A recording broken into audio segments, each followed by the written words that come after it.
అండి, welcome to Karthika news updates. ఈరోజు ఒక మంచి అప్డేట్తో మీ ముందుకు వచ్చేసానండి.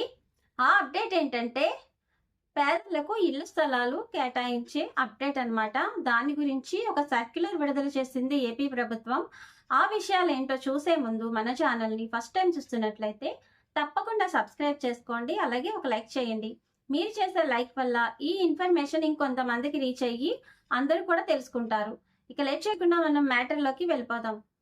పేదవాళ్ళుగానే ఉండిపోకుండా వాళ్ళకి కొంత ఇంటి స్థలము కేటాయించాలని గవర్నమెంట్ నిర్ణయించుకుందనమాట. అంతేకాకుండా దానికి కొన్ని విధి విధానాలు ఉన్నాయి. అంటే ఎవరికి ఇవ్వాలి ఈ ఇంటి స్థలము అని కొన్ని అర్హతలు కేటాయించుకుంది. ఆ అర్హతలు ఉన్న వాళ్ళకి మాత్రమే ఇళ్ల స్థలాలు ఇవ్వాలని నిర్ణయించుకుంది. ఆ అర్హతలు ఏంటో ఒక్కసారి చూసేద్దామండి. ముఖ్యంగా తెల్ల రేషన్ కార్డు కంపల్సరీగా ఉండాలి. అలాగే మైనర్లకు ఈ ఇంటి స్థలము కేటాయించబడదు. అలాగే గవర్నమెంట్ పెన్షన్లు తీసుకునే వాళ్ళకి కూడా ఈ ఇంటి స్థలాలు ఇవ్వరు. ఇంకా ఈ ఇంటి స్థలాలు ప్రత్యేకంగా మహిళల పేరు మీద ఇవ్వబోతున్నారు. అంటే మహిళలకి ఇదివరకు ఏ విధమైన ఇంటి స్థలము పేరు మీద ఉండకూడదు. అలాగే కుటుంబంలో ఎవరికైనా కానీ ఇంటి స్థలము ఉండకూడదు.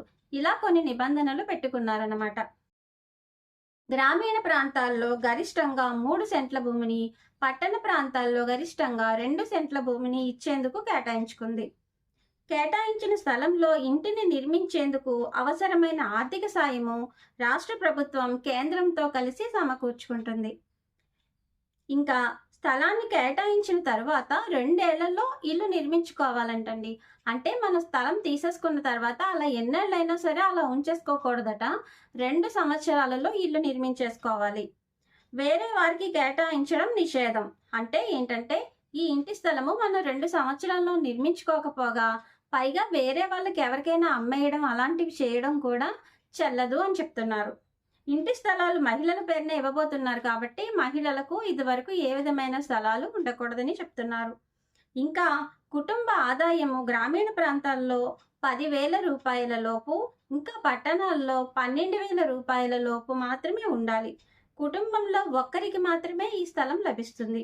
అర్హుల ఎంపిక గ్రామ సచివాలయం ద్వారా జరుగుతుంది.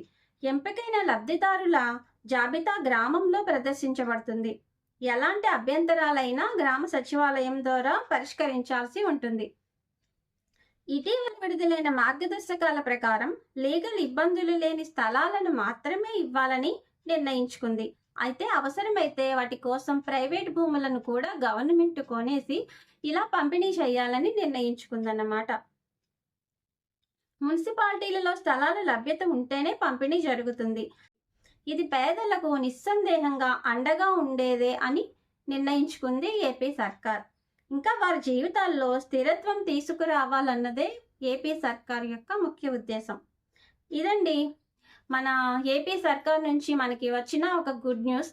పేదవాళ్లకు, ఇల్లు లేని వాళ్ళకి ఇళ్ల స్థలాన్ని కేటాయిస్తున్నారండి. ఇంకా ఈ అర్హతలను బట్టి వారికి ఎవరికి ఇవ్వాలన్నది వాళ్ళు నిర్ణయించుకుంటారు. ఇలాంటి విషయాలు అంటే ఇలాంటి అప్డేట్స్ మీరు మరెన్నో పొందాలనుకుంటే మన ఛానల్ని ఖచ్చితంగా సబ్స్క్రైబ్ చేసుకోండి. అలాగే ఒక లైక్ చేయండి. Thank you for watching.